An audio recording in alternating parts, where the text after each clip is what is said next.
Glória a Deus. Deixa o povo sentar. Vai ser rapidinho. Esse culto é bem mais rápido.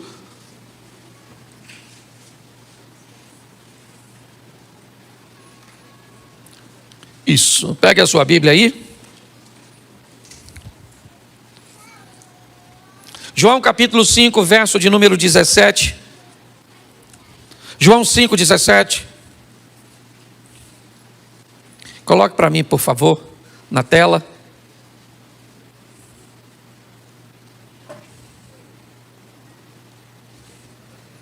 Diz assim a palavra do Senhor. João capítulo 5, verso de número 17. Isso. É João 5. Aí é João 1. Isso. Por isso que a Bíblia de papel é bom, tá vendo? Porque provavelmente você já achou. Amém? Isso. E Jesus lhes respondeu: meu Pai trabalha até agora e eu trabalho. Meu Pai trabalha até e eu trabalho. Meu Pai trabalha até e eu trabalho. E eu trabalho. E eu trabalho. Glória a Deus. Isso, o povo precisa trabalhar. Certo? Bom, inúmeras vezes quando você vai olhar Deus chamando pessoas, dificilmente você vai ver Deus chamando alguém que está à toa. Me parece que na ótica de Deus, quer que algo seja feito, peça a alguém que está ocupado. Porque se alguém está desocupado, alguma coisa tem. Ele pretende chamar Moisés para libertar o povo. E Moisés está trabalhando quando tem a visão da sarça. Ele pretende chamar Gideão, ou um libertador, para libertar o povo dos midianitas. E ele pega um cara que está malhando o trigo no lagar. Ele quer um rei para Israel. E tanto Saul está procurando, né, os animais de seu pai, quanto Davi está trabalhando. Aliás, quando Samuel chega na casa de Jessé para ungir o rei, o único filho de Jessé que está trabalhando é Davi. E Deus disse: ó, ninguém come nada antes do trabalhador chegar.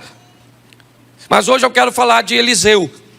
Um indivíduo que foi chamado, é verdade, para substituir nada menos, não vou dizer substituir, mas para dar sequência ao trabalho, né, ao ministério de Elias. E ele também estava trabalhando.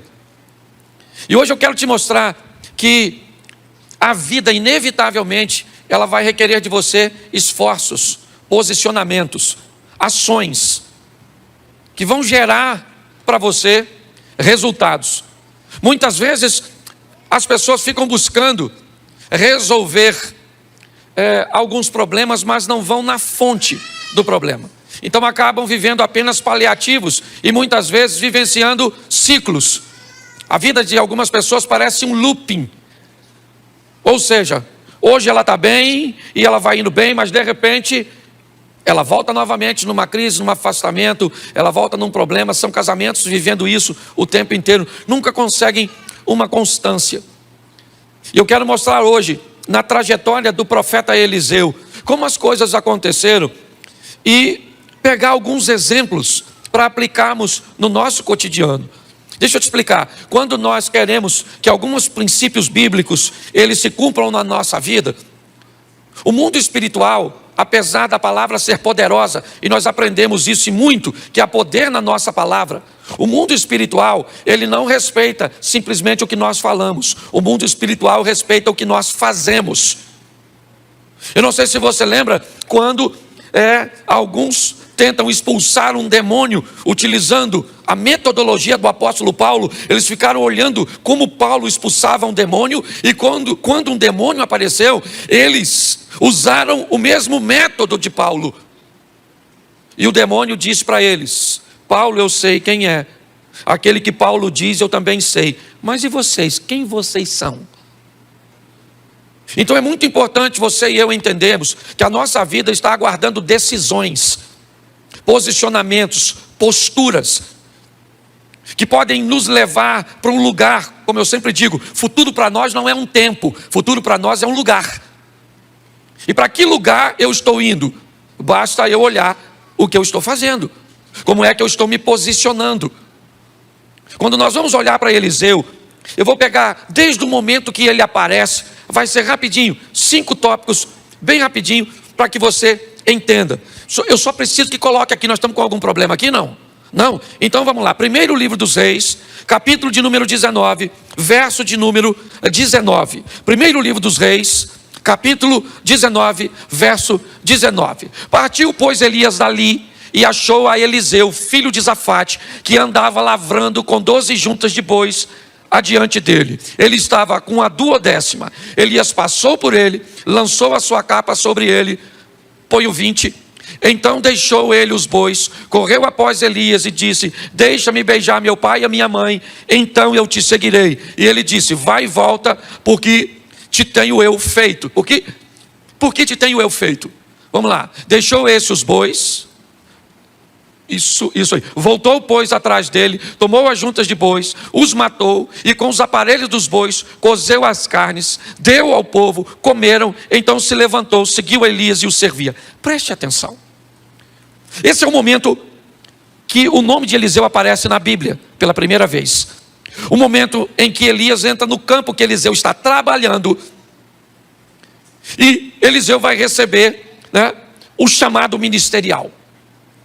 Mas preste atenção, quando ele recebe o chamado, ele tem o que Deus deu para todo mundo: livre-arbítrio. É importante nós entendermos isso. Eu expliquei isso num videozinho meu do Instagram, deixa eu só pincelar um pouquinho nisso. Cuidado para não, na hora do evangelismo ou na hora do confronto, não ensinar pessoas de forma errada. Todas as vezes que você disser que Deus proibiu alguma coisa de ser feita, entenda, se Deus proibiu, Ele é o soberano. Se Deus diz que o homem não pode fazer, o homem não faz, mesmo que tente. Porque Deus é soberano. Uma coisa é o que Deus diz que não pode, outra coisa é o que Deus diz que não deve ser feito. Cuidado para não misturar isso. Deus diz: o homem não vive para sempre. Tenta. O homem é obrigado a envelhecer. Ele pode acessar métodos, ele pode acessar produtos que inibam, que diminuam o envelhecimento, mas ele não pode anulá-lo. Deus disse: o homem não vive sem oxigênio. Tenta. Deus disse: o homem não vive embaixo da água, o homem não voa. Ele pode construir equipamentos para voar, mas tudo aquilo que Deus disser que o homem não faz, o homem não faz. Qual é o problema? É o livre-arbítrio. É aquilo que Deus diz que o homem não deve. O homem pode matar, sim ou não? Sim ou não? Claro que pode, porque se ele não pudesse, ele não matava. Ele pode roubar? Ele pode fazer o que quiser com o corpo dele? Claro que pode. Ele não deve. Esse é o grande problema. Nós precisamos entender que o que Eliseu vai receber no campo que ele trabalha é o que eu recebi um dia, aliás, o que eu recebo todos os dias: o direito de decisão. Elias passa no campo onde Eliseu está trabalhando e convida Eliseu a deixar tudo aquilo e seguir-te. Nesse momento, Eliseu tem o direito, porque presta atenção, decisão é sua. Deus não decide por você, seus pais não decidem por você, seu cônjuge não decide por você, o pastor não decide. A decisão, ela é sua. Você precisa entender isso. Tudo começa com decisão. A história de Eliseu é quando Elias entra no campo e diz para ele: Deus está te chamando. E ele poderia dizer: não vou, pode ir embora que eu vou continuar aqui com a minha vidinha. E ele tinha todo o direito de escolher isso, e ele poderia arcar com aquilo que escolheu. Se você não conhece a história, vai ver a história de um camarada que pede para não morrer, quando Deus disse que ele deveria morrer. E você vai ver qual foi as dores que Ezequias viveu, que não precisava ter vivido, no período de 15 anos que ganhou de vida. Talvez quando você ler isso, você vai falar assim: caramba, esses 15 anos de Ezequias foi para ele uma maldição, ao invés de uma bênção. Porque Deus sabia o que estava fazendo. Quando nós olhamos para esse momento, o que nós vamos ver é que quando Eliseu decide ir, ele vai até Elias e diz: eu vou, mas eu não vou de qualquer jeito. Eu decidi ir com o Senhor, Mas se é para eu ir, me deixa em casa, porque eu vou beijar meu pai e a minha mãe. Se é para eu ir, aguarda um pouquinho, porque eu vou matar meus bois. Eu vou pegar aquela estrutura de madeira que une os bois e vou fazer uma fogueira. Eu vou destruir tudo aquilo que me prende à vida antiga antes de eu ir para a nova. Eu não sei se você já ouviu falar de uma batalha, né, de Siracusa, uma batalha contra Cartago, onde assim que as tropas descem para uma batalha, o capitão manda incendiar todos os seus navios. Ele manda atacar fogo nos próprios navios, simplesmente para dizer para ele mesmo e para todos os seus soldados que não há uma segunda opção. Ele chegou ali, ou ele vai vencer, ou ele vai vencer. Não tem outra, é só vitória. Quando nós queremos mudar de vida, o poder de decisão foi o que fez Ruth e com Noemi, foi o que fez Daniel mostrar quem era Deus na Babilônia. Todas as pessoas que estão decididas, o poder de decisão, certo? Quando nós lemos o profeta Daniel, o texto diz, e Daniel decidiu no seu coração não se contaminar. Quando Noemi viu que Ruth estava totalmente decidida, parou de interpelá-la. Todas as vezes que o mundo, a vida, entende que você decidiu, ela sabe que a sua vida vai para a próxima fase. Quando nós olhamos Eliseu, o que ele faz? A história dele começa com a força da sua decisão. Eu mato os bois para quê? Porque eu não vou voltar mais. Vou beijar meu pai e minha mãe e vou dizer, nunca mais eu pego no arado, nunca mais eu vou voltar à minha vida antiga, porque Deus está me chamando para uma nova vida e essa antiga não me cabe mais. Você sabe qual é o problema? Muitos de nós deixamos um ambiente seguro. Tentamos levar uma nova vida com velhos amigos, com velhos hábitos, com uma velha postura. Inevitavelmente, nós não vamos obter êxito. Sabe por que a Bíblia diz que é melhor você ser frio ou quente, mas você não pode ser morno? Porque nada atrapalha mais o evangelho do que um crente morno. Se o cara está dentro, ele está dentro. Se ele está fora, ele está fora. Mas se ele está dentro de qualquer jeito, ele atrapalha o sistema. Ele joga contra. A história de Eliseu começa com uma decisão. E a decisão dele é o seguinte: o que me prende à vida antiga? Meus bois e esse arado. O que eu faço com ele? Eu mato, dou uma festa e mostro para todo mundo que essa vida antiga não me cabe mais. Acabou. Vocês estão me vendo pela última vez cuidando de um arado. Eu estou indo para a próxima fase. Nós precisamos tomar essa postura de decisão quando vamos andar com Deus. Abandonar a vida antiga e dizer, não me cabe mais. Esse tipo de comportamento, esse tipo de amizade, esse tipo de negócios, isso não cabe mais, não me pertence, não faz parte mais do meu mundo. Mas isso é uma decisão que você tem que tomar. Provavelmente ela não vai ser fácil, por quê? Porque ela vai depor contra você, você vai ter contra você diversos argumentos, sejam eles financeiros, sejam eles emocionais. Inevitavelmente. Só que é você que decide. A história aqui começa com uma decisão. O próximo passo, segundo livro dos Reis, capítulo 2, verso 1. A segunda etapa da vida de Eliseu. Segundo livro dos Reis, capítulo 2, versículo de número 1.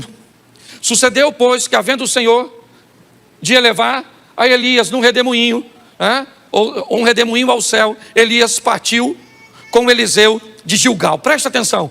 Elias está agora indo para a fase final de seu ministério. E o ponto de partida era Gilgal. Eu gosto dessa cidade. Coloca para mim, por favor. Josué capítulo 5, verso 8. Só para me mostrar para vocês o que significa a palavra Gilgal para o povo, para Eliseu. Isso. E aconteceram que, acabando de circuncidar toda a nação, ficaram no seu lugar, no arraial, até que sararam.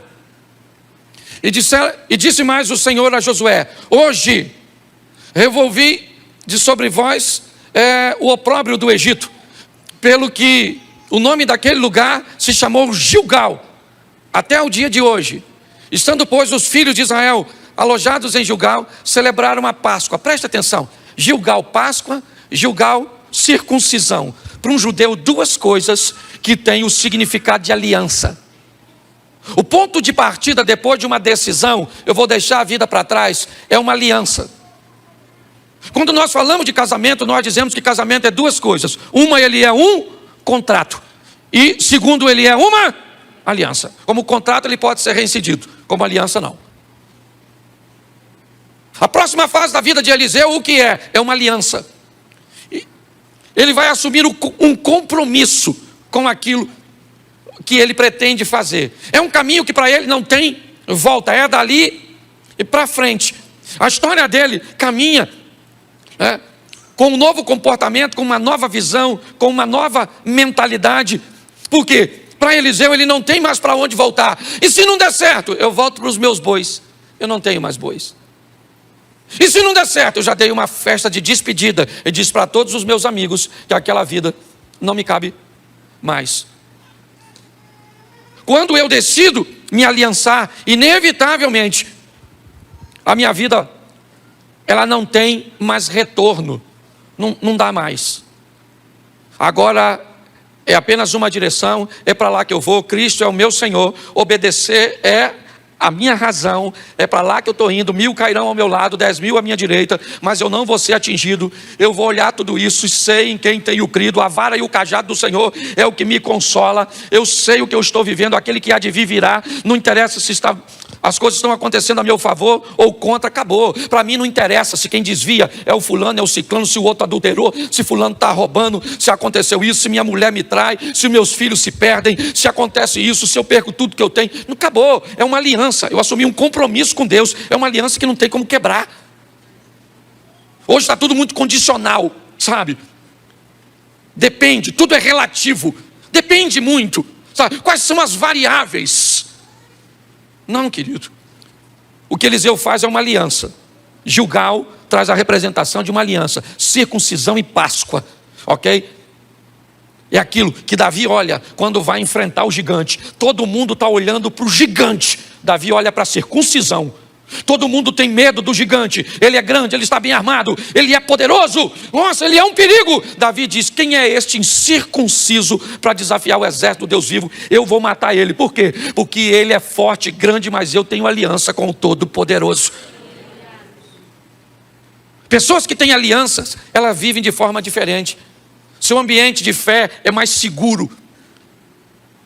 São pessoas que sofrem, é verdade. São pessoas que muitas vezes perdem, porque sofrimento e perda fazem parte da vida. É assim que funciona. As pessoas aliançadas, você pode notar, aconteça o que acontecer, ela está firme. Não interessa se ela está. Eu me converti em 1992. 1992. E pode dizer para você, até aqui me ajudou o Senhor. Eu nunca me desviei, nunca me envolvi num escândalo, nunca fiz nada, porque eu fiz uma aliança. Eu não tenho para onde voltar. Em 1992 eu deixei todos os meus amigos, eu parei de beber. Eu parei de fazer uma série de coisas. E as pessoas ficavam olhando e diziam assim, é só uma questão de tempo até ele voltar atrás. O que eles não sabiam é que eu tinha matado meus bois e eu não tinha para onde voltar. A sua vida está esperando você tomar uma decisão. Que decisão é essa? De fazer uma aliança. É isso que Eliseu faz. Gilgal é o ponto de partida. Eu me aliancei. Enquanto você não estiver disposto a fazer uma aliança com outra pessoa, não se case. É assim que funciona. Quando você vai assumir um compromisso, você tem que colocar isso, como prioridade. Nós olhamos para a vida deste homem, você vai ver para onde ele está indo. Bom, então eu já falei com você que a coisa começa na decisão e agora passa pela aliança. Vamos ver o terceiro ponto.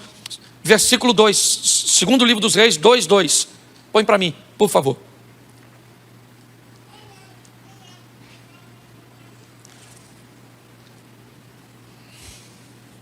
Nos diz assim: e disse Elias a Eliseu, fica aqui, deixa por aí, por favor, porque eu vou usar para me ajudar. Disse Elias a Eliseu, fica aqui. Uma das frases que Eliseu vai ouvir o tempo inteiro nesse texto é fica aqui. Ou seja, o tempo inteiro você vai ver uma solicitação. Não continue andando, paralise, interrompa a sua trajetória. Não vá para o próximo ciclo, não vá para a próxima fase, porque me parece que é isso. A Bíblia diz, conhecer e prosseguir e conhecer. Você vai viver de glória em glória, você vai viver de fé em... O que é isso? Isso são mudanças de ciclos. E o tempo inteiro a vida vai querer te paralisar, amigos vão querer te paralisar, sentimentos vão querer te paralisar. Elias disse a Eliseu, fica aqui, porque o Senhor me enviou a Betel. Porém Eliseu disse: vive o Senhor e vive a tua alma, que eu não te deixarei. E foram para Betel. Betel, na verdade, tem a tradução de casa do pão, casa de Deus. Eu queria que você entendesse que Betel é local de resistência, porque viver com gente, viver na igreja, é desafiador.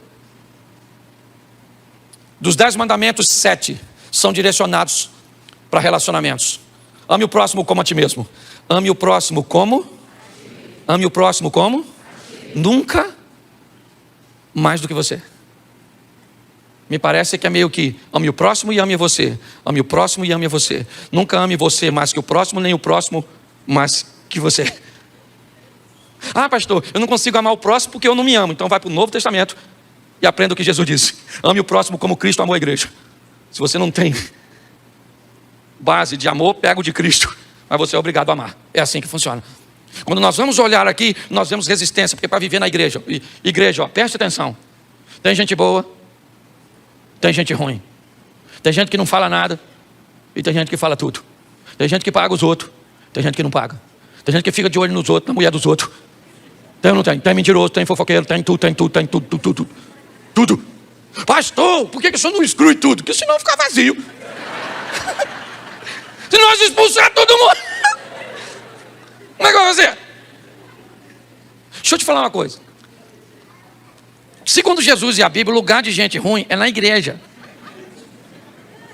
Fulano, pastor, o senhor sabe que aquele irmão que vem todo culto fuma? Sei. E ele diz que é membro? Diz. Ele é membro? Acho que não, mas não fala para ele não. Porque de repente ele pode ir embora. Mas não é melhor ele ir? Ele não defama, não. A igreja é um rio de água viva. A igreja é do Senhor. Ninguém defama a igreja. Não, ela pode até ficar só se não houver postura e posicionamento. É assim que funciona. Ah, a pessoa tem que parar de mentir para aceitar Jesus. Não, ela tem que aceitar Jesus mentindo. E aí o Espírito Santo vai falar: ô, Pinóquio, de uma figa, muda de postura. Entendeu? O cara tem que, ela é mulherenga e vem para a igreja. Deixa o cara aí. Não pode ver uma mulher que ele entra em modo conquistador, já viu? Tem uns irmãos na igreja assim. E olha, uma mulher faz assim, ó. Ele tá assim, ó. Mostra o relógio, sacode a chave do carro, estufa o peito, parece um sabiá. O que é isso? Modo conquistador. Se essa pessoa, gente, deixa a turma aqui. Se não mudar aqui, vai mudar. Onde? A psicóloga está morrendo de rir, porque já identificou 200. Igreja, presta atenção. Primeiro, decisão, depois aliança. Terceiro, resistência, meu filho. A chapa é quente, o bagulho é doido. Você lida com gente que diz que você é uma bênção e ali fora está descendo o sarrafo em você. Irmão, a paz do Senhor. E você, a paz do Senhor, querido. Você não sabe se você é cínico, se você é amoroso. Você não sabe quem você é. Porque tem que ser resistente, tem que ser. Senão, vá para o inferno. A chapa é quente, meu filho. Eu gosto de Eliseu porque tem que passar por Betel. Casa do pão, casa de Deus. Lugar de desafio. Gente que era para trabalhar no mesmo propósito. Tem inveja de quem está fazendo? Onde já se viu isso? Você está fazendo. Pastor, viu a pessoa que estava ali limpando o banheiro? Não é função dela. E não estava limpando? Ah, mas eu acho que tinha que ter uma autorização. Para passar um pano na urina? Precisa não. Deixa sem autorização mesmo. Você está rindo, mas é difícil, desafiador. Se você não se preparar, você não fica em igreja nenhuma, porque todo lugar tem. E qual é o lugar que mais tem? Aqueles que pensam que não tem. Lá que está o maior foco. Porque quando as pessoas sabem que tem, elas procuram mudar de vida. Então tem que ter resistência, meu filho. Tem que ter, porque a gente não sabe que hora Jesus volta. Quanto tempo ele falou que vai voltar? Ainda não voltou. Ó, eu era garota e já estava voltando. Jesus está voltando. Aceita ele, já aceitei, tem 30 anos. Ele não voltou até agora.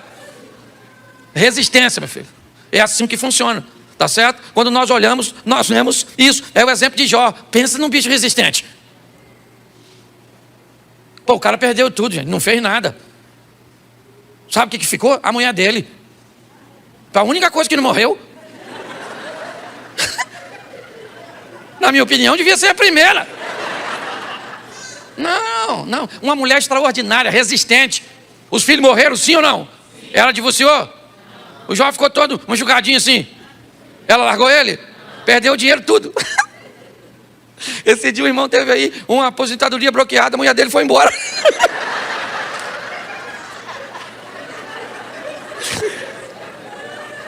Oh, meu Deus, me dá sabedoria para ser pastor.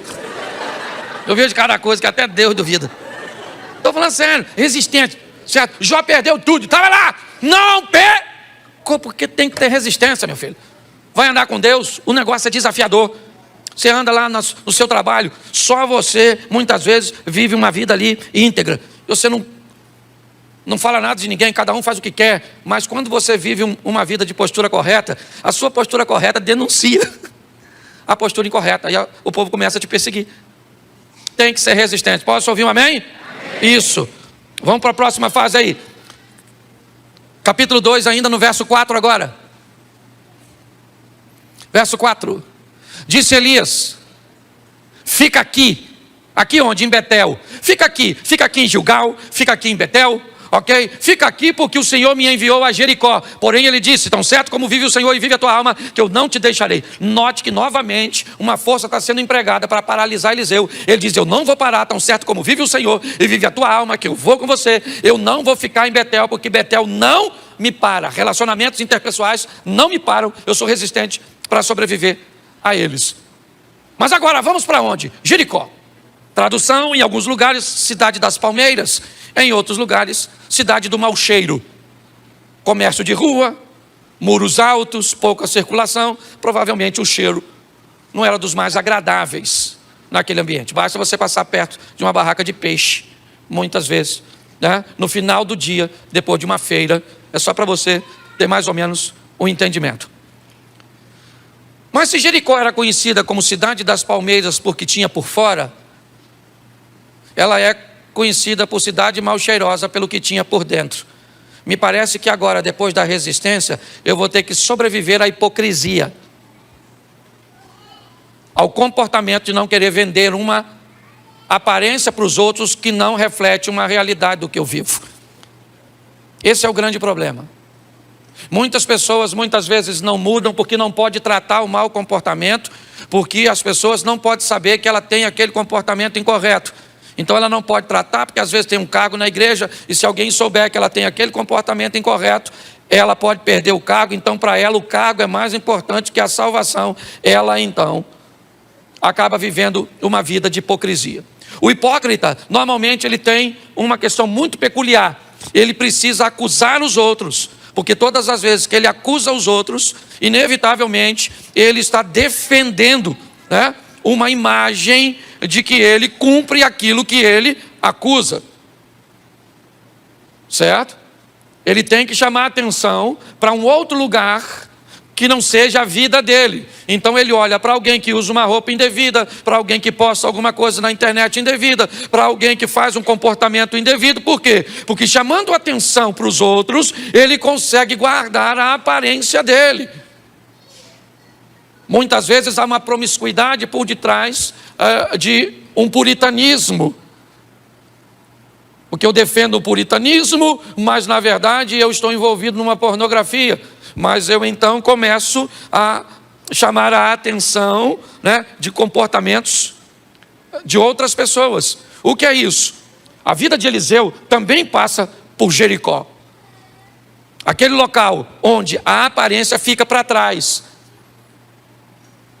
Nós temos que tomar muito cuidado com isso. Trate suas debilidades. Quem trata suas fraquezas não vai ser exposto a fracassos. Quem tem coragem de dizer ou falar de suas debilidades não vai vivenciar escândalos. Cuidado com isso. A Bíblia diz que tudo que está em oculto, uma hora vai vir à tona. Entenda bem, o diabo manda fazer, mas não guarda segredo. É assim que funciona, certo? Você quer ver uma questão de aparência? Para me fechar essa parte, Jesus vem andando, de longe vê uma figueira cheia de folhas. O que a figueira parece? Que tem fruto. Então, como ela tem a aparência que tem fruto, Jesus vai até ela para buscar fruto. Mas pastor, o texto diz que não era tempo de fruto. Se não era tempo de fruto, aquela figueira não podia estar cheia de folhas daquele jeito. Quando ela está, no comportamento produtivo da figueira, quando ela estava daquele jeito, ela não era a única figueira em Israel. As outras figueiras estavam todas sem folhas. Aquela figueira estava cheia de folha. Então ela passava uma mensagem, ela transmitia uma aparência que ela tinha fruto. Jesus vai até elas e quando ele chega lá, o texto diz que Jesus procura fruto e não tem, porque não era tempo de fruto. Se não era tempo de fruto, por que ela está aparentando que tem? Jesus disse, então a partir de hoje, ninguém vai comer mais fruto de ti, porque quem quer viver de aparência vai perecer. Encare sua realidade, suas debilidades, suas fraquezas, se fortaleça. É isso que a Bíblia...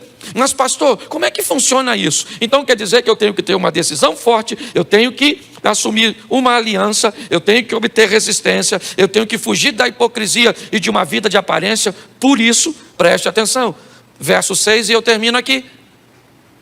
E disse Elias, fica aqui porque o Senhor me enviou ao Jordão.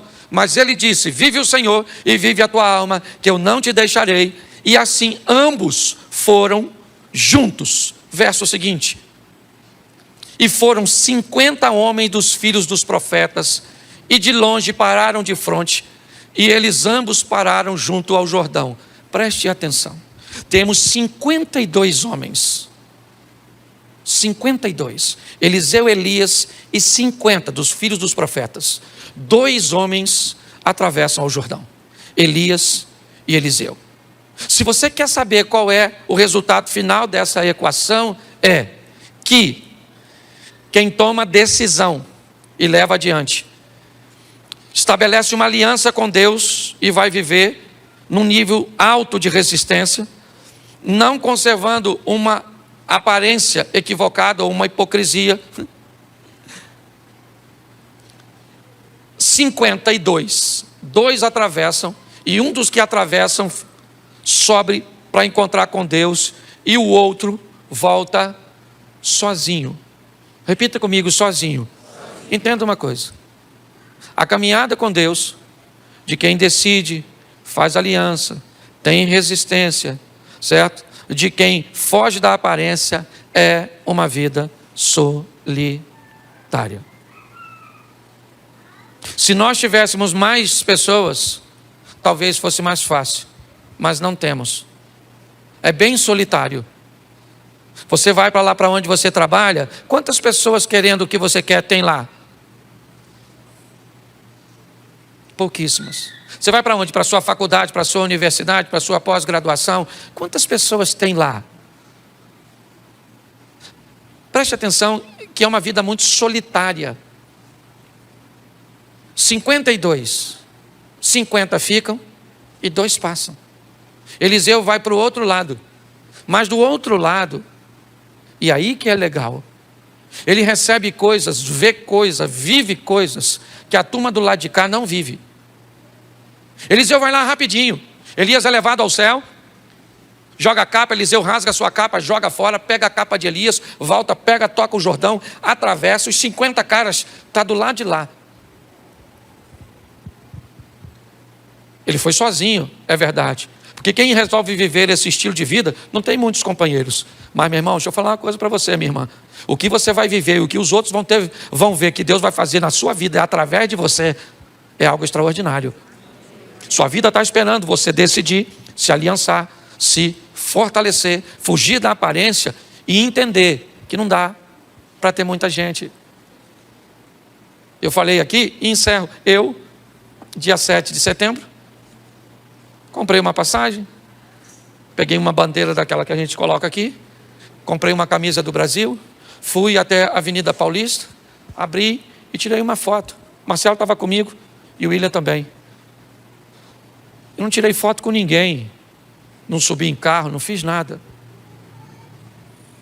No dia 8, 63 mil pessoas deixaram de me seguir na rede social. Mas preste atenção. Eu vivo para quê? Qual é o meu propósito? Eu entendo que há solidão nesse estilo de vida. Não tem muita gente. Mas deixa eu falar com você. Se Deus for com você, as pessoas vão ter que ver Porque quando Eliseu volta, ele volta com Deus. E todo mundo, Eliseu mandou um recado para o Naamã: manda esse cara vir na minha casa, porque todo Israel vai saber que aqui ainda tem Deus, porque eu sou profeta. Eu ando sozinho, mas não vivo de aparência. Sou resistente, é assim que funciona. Tenho aliança e decidi viver com Deus. Fique de pé. Se você deseja caminhar conosco, atrás daquela câmera ali, ó, tem uma sala, tem um casal para orar por você, ok? Se você hoje quer voltar para Jesus, quer recebê-lo, quer nos conhecer, já está aí, né, caminhando conosco um tempo, dá um pulinho lá, vai ter gente. Quando você sair agora, por favor, né, você saia pelos fundos aqui, porque tem um povo para entrar para o segundo culto, tá certo? Então, você vai sair ali por trás e o povo vai entrar por aqui. Mas se você quiser receber Jesus, dá um pulinho lá na sala que vai ter gente lá para te receber. Feche os seus olhos. Pai, em nome de Jesus, eu quero te agradecer pelo livre-arbítrio que o Senhor nos dá, por esse poder de decisão. Se queremos ou não. E nós podemos decidir, só temos que arcar com o resultado de nossas escolhas. Leva-nos aos nossos lares agora, ó Pai, para uma semana de vitória, para uma semana de bênção, ó Deus, para uma semana onde o Teu nome será glorificado através da nossa vida. Não vamos viver de aparência, vamos estar sustentados por Tuas mãos poderosas, e este mundo vai ver quem é o nosso Deus. Que o grande amor de Deus, nosso Pai, a graça de nosso Senhor e Salvador Jesus Cristo e as doces consolações do Santo Espírito de Deus seja para com todo o povo do Senhor, e todos digam...